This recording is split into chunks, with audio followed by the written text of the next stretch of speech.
Hi friends, ఇంట్లోనే మోమోస్ ఎలా prepare చేయాలో ఇప్పుడు నేను చూపిస్తా, చూద్దాం. పిల్లలకి వేడి వేడిగా చేద్దామన్నమాట. చాలా ఇష్టంగా తింటారు కదా ఇలా వెరైటీవి. ఇందులో సాల్ట్ కొద్దిగా వేసుకుందాము, వంట సోడా కొద్దిగా వేసుకుందాము. బాగా పొంగుతుంది కదా, అందుకని మనం నార్మల్గా చపాతీ పిండి, పూరి పిండి ఎలా కలుపుకుంటాము అలా ఇది మైదా తీసుకుందాం. మైదా బాగా మిక్స్ చేసుకుంటే స్మూత్గా ఉంటుంది కదా, బాగా కలుపుకోవాలన్నమాట. తర్వాత పూరీలు ఎలా చేసుకుంటామో అలా చిన్న చిన్న పూరీలు చేసుకుందాం, అది తర్వాత చూపిస్తాం. ఇది హాఫ్ అన్ అవర్ పాటు పక్కన పెట్టేసుకుందాం. దీనికి కావాల్సినవి ఇప్పుడు స్టఫింగ్ కోసం క్యాబేజీ తీసుకుంటున్నా, ఇలా కట్ చేసుకోవాలి.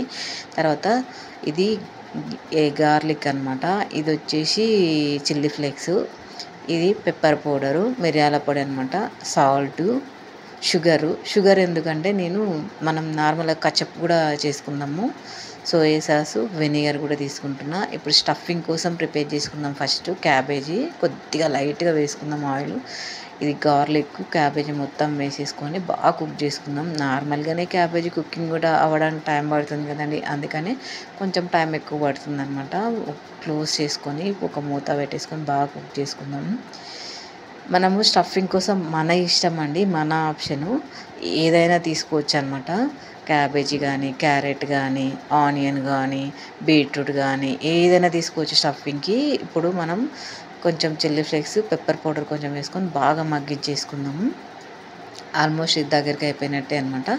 ఇప్పుడు మళ్ళీ సోయా సాసు, వెనిగర్ వేసేసుకున్నాం. ఇందులో బాగా మిక్స్ చేసేసుకొని బాగా కుక్ చేసుకుందాము. బాగా టైం పడుతుంది కదా దీనికి, అందుకని కొంచెం కుక్ అవ్వడానికి టైం ఎక్కువ తీసుకుంటుంది అనమాట. తర్వాత క్లోజ్ చేసేసుకుందాం. ఒక 5 మినిట్స్ అలా కుక్ చేసేసుకుంటే ఆల్మోస్ట్ రెడీ అయిపోతుంది అనమాట. క్యాబేజీ ఎలాగో టైం పడుతుంది కదండి, కొద్దిగా మళ్ళీ సాల్ట్ వేసుకుందాం. ఎందుకంటే మళ్ళీ అది ఓన్లీ మరి హై చిల్లీ ఫ్లేక్స్ వేసుకున్నాం కదా, ఘాటు ఉంటుంది. సాల్ట్ వేసుకుంటే తగ్గిపోతుంది. రెడీ అయిపోయినట్టే. ఇది పక్కన పెట్టేసుకొని మనం ఇప్పుడు ఆల్మోస్ట్ ఇలా వచ్చేస్తుంది అనమాట. ఇలా రావాలి. ఇది పక్కన పెట్టేసుకొని పిండి నానిపోయిందనమాట బాగా. ఇది చిన్న చిన్న ఉండలు చేసేసుకుందాం. చిన్న చిన్న పూరీలు ఎలా వేసుకుందామో అలా రుద్దేసుకుందాం. పిండి వేసేసుకొని కొద్ది కొద్దిగా పిండి వేసేసుకొని రుద్దేసుకుంటే బాల్స్ ఇలా చేసి పెట్టుకొని కొద్దిగా ఇలా చేసుకొని మనం మోమోస్ మనకి ఇష్టం వచ్చిన షేప్లో చేసేసుకోవచ్చు అనమాట. ఇది క్యాబేజీ మనం ఇప్పుడు స్టఫ్ ప్రిపేర్ చేసుకుందాం కదా, క్యాబేజీ వేసేసుకొని స్టఫింగ్ చేసుకుందాం. ఇట్లా మనకి ఇష్టం వచ్చిన షేప్లో ఏ షేప్ కావాలంటే ఆ షేప్ అనమాట, మన ఇష్టం. అది ఎలా అయినా చేసుకోవచ్చు. నార్మల్గా కుడుములు అంటాం కదా, ఆ షేప్లో అయినా చేసుకోవచ్చు అనమాట. ఇలా చూడండి ఎంత చక్కగా ప్రిపేర్ అయిపోయిందో. ఇప్పుడు మనం ఇడ్లీ పాత్ర తీసేసుకొని ఇడ్లీ ఎట్లా కుక్ చేసుకుంటామో లైట్గా ఆయిల్ వేసేసుకొని అన్నీ దీంట్లో ప్రిపేర్ చేసేసుకొని ఇడ్లీ మనం ఎలా ప్రిపేర్ చేసుకుందామో ఒక 20 మినిట్స్ టైం పడుతుంది. ఇది కుక్ చేసుకునే వరకు స్టవ్ వెలిగించేసుకొని ఇడ్లీ పాత్ర పెట్టేసుకొని ఇది పక్కన పెట్టేసుకొని మళ్ళీ ఇప్పుడు మనం కచప్ ప్రిపేర్ చేసుకుందాం అనమాట. ఇంట్లోనే స్టవ్ వెలిగించేసేసుకొని ఒక ప్యాన్ పెట్టుకొని ఆయిల్ కొద్దిగా పడుతుంది అనమాట. ఆయిల్ కొద్దిగా వేసేసుకుందాం.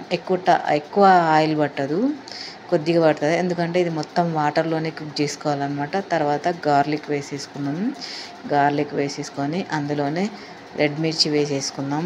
కారం మొత్తం ఇదే అనమాట, ఇందులోనే స్పైసీ ఉంటుంది. తర్వాత టమాటా వేసేసుకుందాము. బాగా మిక్స్ చేసుకొని కొద్దిగా ఒక 5 మినిట్స్ అలా ఫ్రై చేసుకొని టమాటా వేసేసుకొని అలా తిప్పుకొని బాగా కుక్ చేసేసుకుందాం అన్నమాట. వాటర్ వేసేసుకుందాం కొద్దిగా.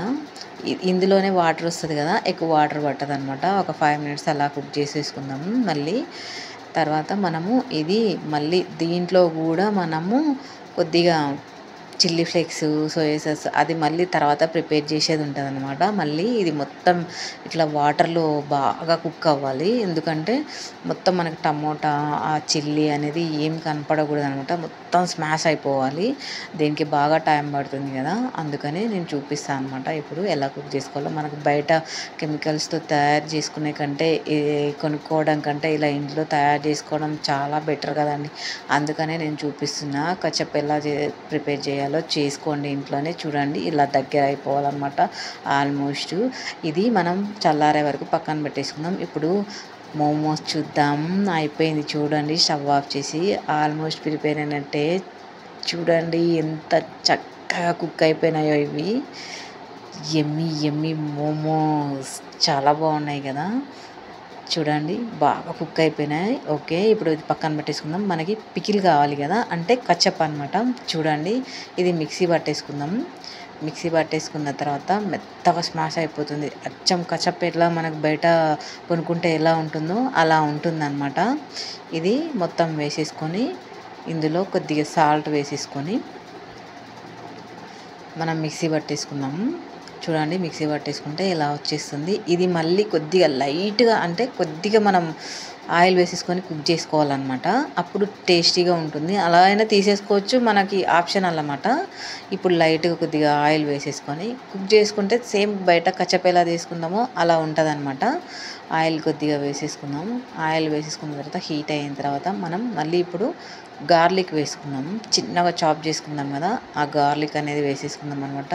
చాలా టేస్టీగా ఉంటుంది అనమాట. ఇట్లా ఈ గార్లిక్ వేసేసుకొని కొద్దిగా చిన్నగా మనం ఇవన్నీ చిన్న మంట మీద పెట్టి చేసుకోవాలన్నమాట. హై ఫ్లేవర్లో పెడితే మాడిపోతుంది, టేస్ట్ కూడా వేరే వస్తుంది అనమాట. అందుకని కొద్దిగా అలా వేసేసుకొని చిల్లీ ఫ్లేక్స్ కూడా వేసేసుకుందాం అనమాట. ఇప్పుడు బాగా స్పైసీగా ఉంటుంది అనమాట. ఈ కచ్చప్పు సోయా సాసు అవన్నీ వేసేసుకుని మంచిగా టేస్ట్ వస్తుందన్నమాట. ఇట్లా కొంచెం బ్రౌనిష్ టైప్లో వచ్చేలాగా మనం చూసుకోవాలి. ఇప్పుడు మనము ఈ మిక్సీ పట్టిన టమోటా మిర్చి మొత్తం అది వేసేసుకుందాం. అందులో బాగా కుక్ అవ్వాలన్నమాట. ఇది కూడా సాఫ్ట్గా కచ్చప్లాగా బయట ఎలా ఉంటుందో అలా కనిపిస్తుంది అన్నమాట. చూడండి చాలా మంచిగా ప్రిపేర్ అవుతుంది కదా. చూడండి ఎంత టేస్టీగా ఎమ్మిగా స్పైసీగా ఉంటుంది అనమాట. బాగా మిక్స్ చేసేసుకుందాం. అది బాగా మిక్స్ చేసేసుకొని కలుపుతూ అలా బాగా అడుగు అంటుతుంది అనమాట. ఇది అంటే కింద అతుక్కపోకుండా మనం కలుపుతూ ఉండాలి అప్పుడప్పుడు, లేదంటే మాడిపోతుంది కదా, మాడు వాసన వస్తుంది, టేస్ట్ ఫ్లేవర్ అనేది చేంజ్ అయిపోతుంది అనమాట. బాగా మిక్స్ చేసేసుకుందాం. కొద్దిగా వాటర్ వేసుకుందాం. ఇప్పుడు ఇంత థిక్గా ఉంటే మంచిగా ఉండదు కదా, కొద్దిగా వాటర్ వేసుకుందాం అనమాట. కొద్దిగా వాటర్ వేసుకొని కుక్ చేసుకోవాలి మనము. బాగా చిన్న మంట మీద ఇలా కలుపుతూ ఉంటే టేస్ట్ అనేది బాగుంటుంది అనమాట. వాటర్ వేసేసుకొని కుక్ చేసుకుంటే మంచిగా ఉంటుంది. కొద్దిగా వాటర్ వేసేసుకుందాం. వాటర్ వేసేసుకున్న తర్వాత బాగా కుక్ అవ్వనివ్వాలి. ఆల్మోస్ట్ దగ్గర అయిపోయినట్టే. ఇప్పుడు చిల్లీ ఫ్లేక్స్ వేసేసుకొని పెప్పర్ పౌడర్ వేసేసుకొని ఇప్పుడు తర్వాత సాల్ట్ కాదు షుగర్ వేసుకుందాం. షుగర్ ఇప్పుడు వేస్తున్నాను అనమాట. చూడండి సాల్ట్, షుగరు, తర్వాత సోయా సాస్ వేసేసుకుందాము. సోయా సాసు, వెనిగర్ కూడా కొద్దిగా వేసేసుకొని బాగా మిక్స్ చేసేసుకుందాం. ఆల్మోస్ట్ దగ్గరికి అయిపోయినట్టే అనమాట. ఇది చూడండి ఇలా వచ్చేస్తుంది సాఫ్ట్గా. ఫైనల్గా మన momos soya sauce pickle ready. చూడండి ఇలా తీసుకొని ఇలా డిప్ చేసుకొని తినేయడమే అనమాట. స్పైసీ మోమోస్ టేస్టీగా ఉంటాయి. Thank you watching my video.